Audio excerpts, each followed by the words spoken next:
Hi everyone, Miss Moon here. I'm going to be doing the video for today on 9.1 and 9.2 scatter plots and lines of best fit. So the objective for today is I can construct and make conjectures about scatter plots and draw and use lines of best fit. So first of all, what does conjecture mean? A conjecture is like a prediction based on incomplete information. And scatter plots are these graphs that we see here where we have two variables x and y, and we plot data points based on those two variables. So let's jump into this first example. We're looking at hot chocolate sales per temperature.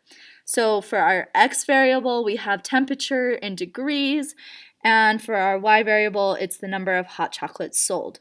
So if we look at like one point here, this point would show the data for about 64 degrees. At 64 degrees Fahrenheit, they sold about 20 hot chocolates.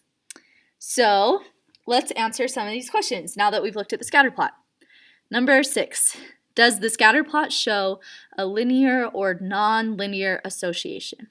So if the scatter plot was linear, it would have a trend in the data that is similar to a line. It wouldn't be exactly a line, but it would follow the pattern of a line, generally.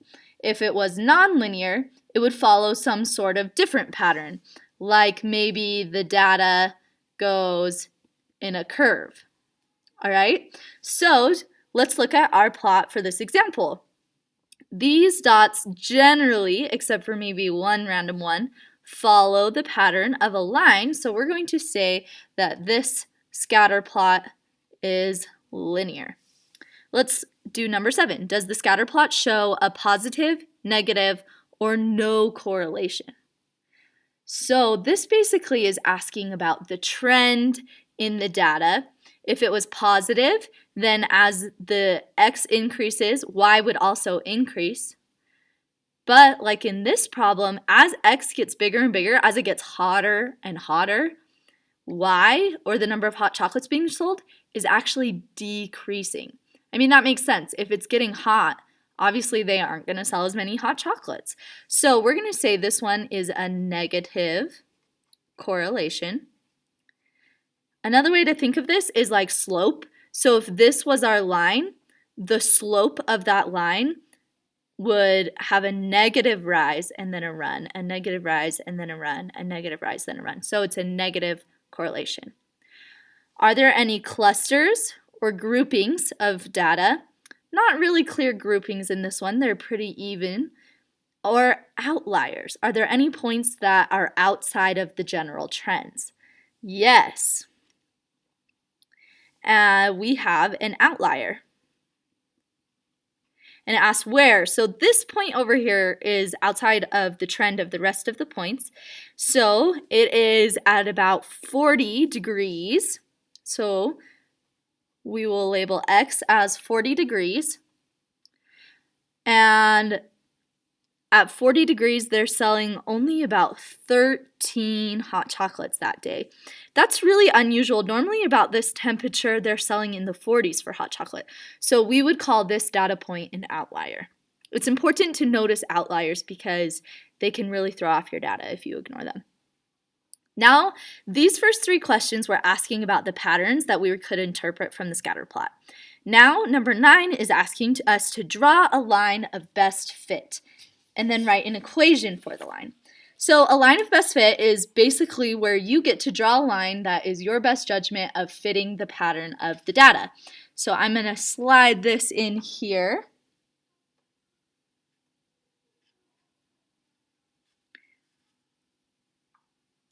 And I think right about there will fit well for my line of best fit. So I draw a line, and I think that fits the data really well. This line, all of the points kind of gather around this line. So that's my line of best fit. Now I need to write an equation in slope-intercept form for the line that I just drew. In order to do that, I need to know the slope of my line and the y-intercept for my line. So I'm going to show my work on another piece of paper. Let me zoom out a bit. Great, so I'm going to show my work on another piece of paper to find the equation of my line of best fit. So first things first, I need to find the slope. So I'm looking for the change in y over the change in x. To do that, I'm going to use 2 points on my line and use subtraction to find the difference between y and the difference between x. So if I use this point up here, this point is 38.46. I just found that by looking on my graph. It's about 38 and 46. And I'll use my second point as 74 degrees and 7 hot chocolates. So I have x and y, x and y. Now to find the change in y, I'll do 7 subtract 46 over the change in x, so I'll do 74 subtract 38. When I plug that in on my calculators, I get negative 39 over 36, but I know that can be simplified, so I divide by 3 on the top and the bottom, and I get negative 13 over 12, and that is my slope for this line. Again, I just found that by choosing 2 points and calculating that slope using the change in y over the change in x. Great, now I just need the y-intercept. So I am going to use what I know so far to solve for the y-intercept. So if I have y equals my slope, which I found just barely, negative 13 over 12, x plus b, I can plug in a y that I know and an x that I know so that I can solve for what I'm looking for, my y-intercept. The reason I'm doing it this way is because on our graph, we can't actually see the y-intercept. It only is showing down to 25 degrees on this graph. So I'm going to use the equation to find my y-intercept. Well, why don't I use this point that I already found and plug it in for this situation. 7 equals, so I got that from up here, negative 13 over 12 times x, which is 74 in this example, plus b. Now when I calculate this term here, I'm going to get 7 equals, this is 74 over 1, so I'm going to multiply across the top, and I get negative 962 over 12 plus b. So now if I simplify this one step further, I get 7 equals negative 80 plus b. Then to get b alone, I just add 80, and I get 87 equals b. So 87 is my y-intercept. Yay, so I have my slope and my y-intercept, and I can write my equation. Y equals negative 1312 plus 87. Oops, 1312x plus 87. So for any x and y in this situation, for the line I drew, we can use degrees to find the average hot chocolate. So we'll write that answer here for number 9.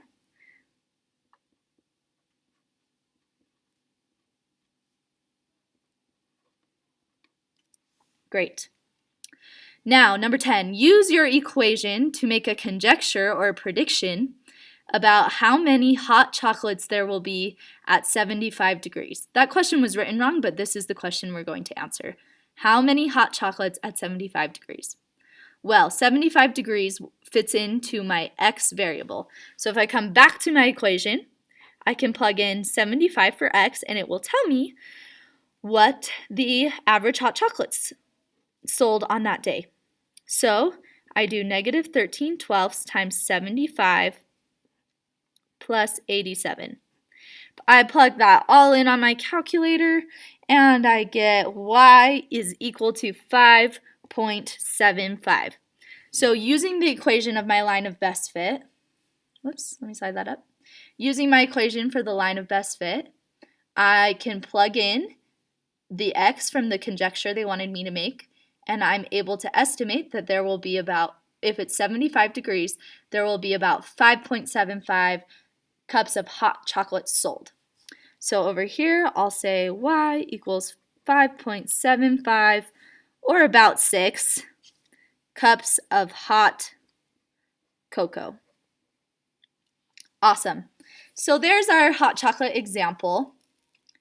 Now that we've gone through one example and kind of interpreted it and done a line of best fit, let's look at examples that could be on any scatter plot.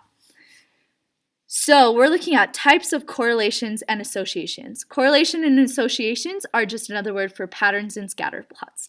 So over here, as x increases, y also increases, and it has a positive slope, so we call that a positive association.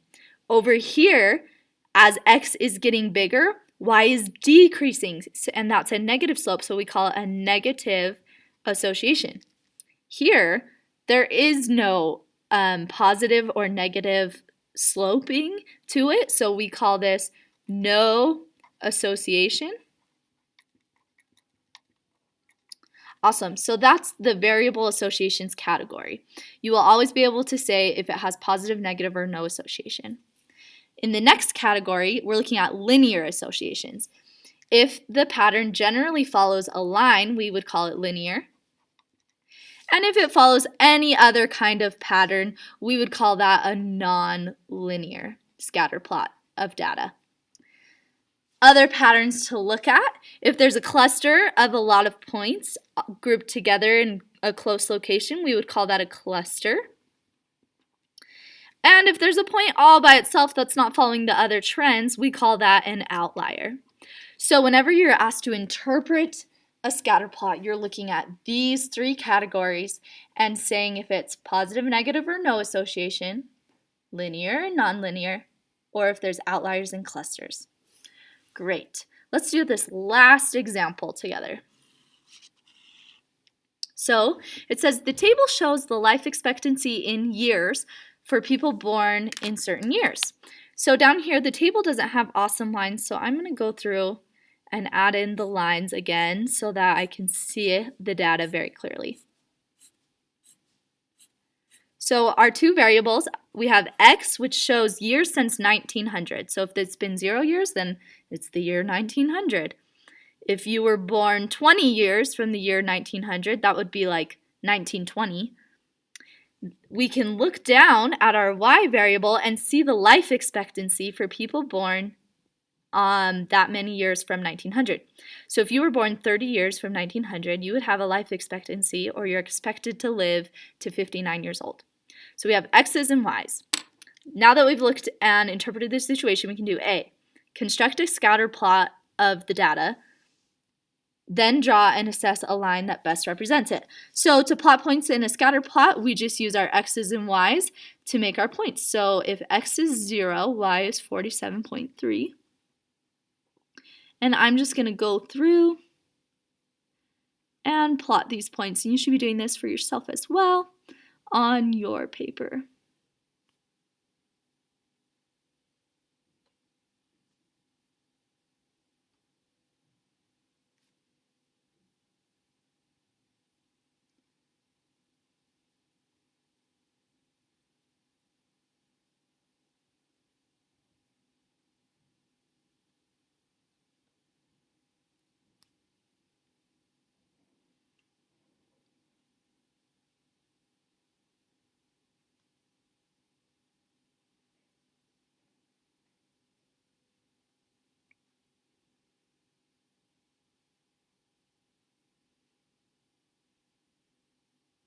Alright, so I've got my points on there. And just doing some interpretations based on what we saw in this last section, I would say that this is a fairly linear association and that it has a positive association to it, or a positive slope, and we don't really have any major outliers. Right here we have a little bit of a bump, but it's not anything too dramatic. Now we're going to draw a line that best represents the data.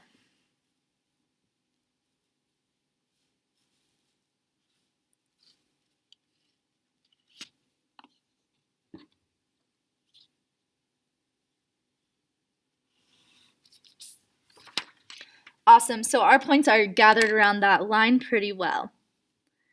Part B says write an equation in slope-intercept form for the line of best fit and interpret the slope and the y-intercept. So what's great about this situation is we can use the graph to find the slope. So at 0, we were at 47 years for your life expectancy. So our first point was 0, 47.3. And let's see, the next point, we can use this point up here, 70 and 70.8. So you can choose any 2 points. I chose this one and this one. And I'm going to use that to find the slope. So our change in y, I'm going to do this on a scratch piece of paper.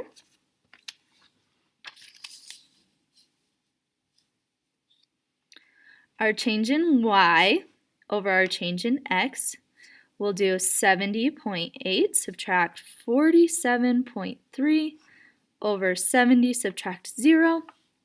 So if I plug this in on my calculator,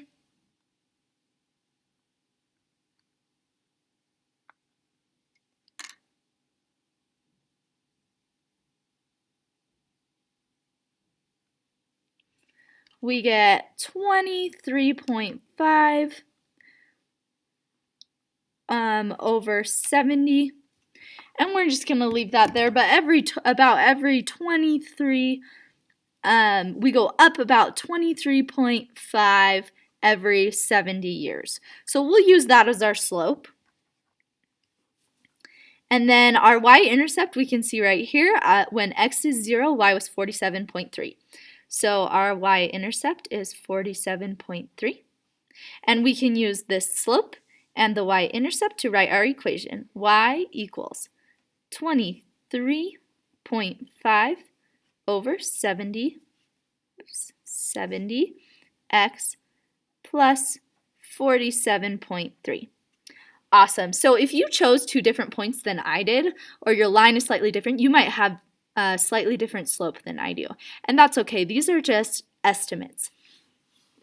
Great. And then we can interpret the slope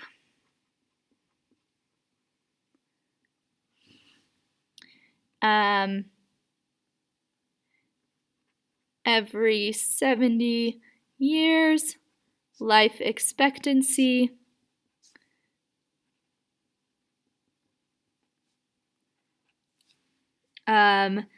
goes up by 23.5 years, okay? And our y-intercept can be interpreted as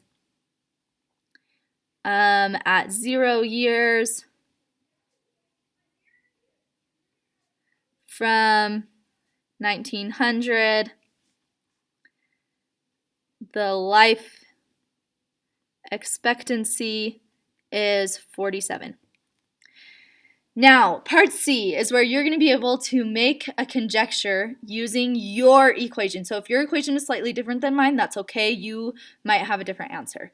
So it says use your equation to make a conjecture or a prediction about life expectancy if it has been 120 years since 1900. Enter your answer on Canvas. So if your x is 120, we don't have that data on our table. But if you extended your line, you would be able to have that data. So use the equation of your line and use what you know about x as 120 years to find y, the life expectancy at 120 years, and enter it on Canvas.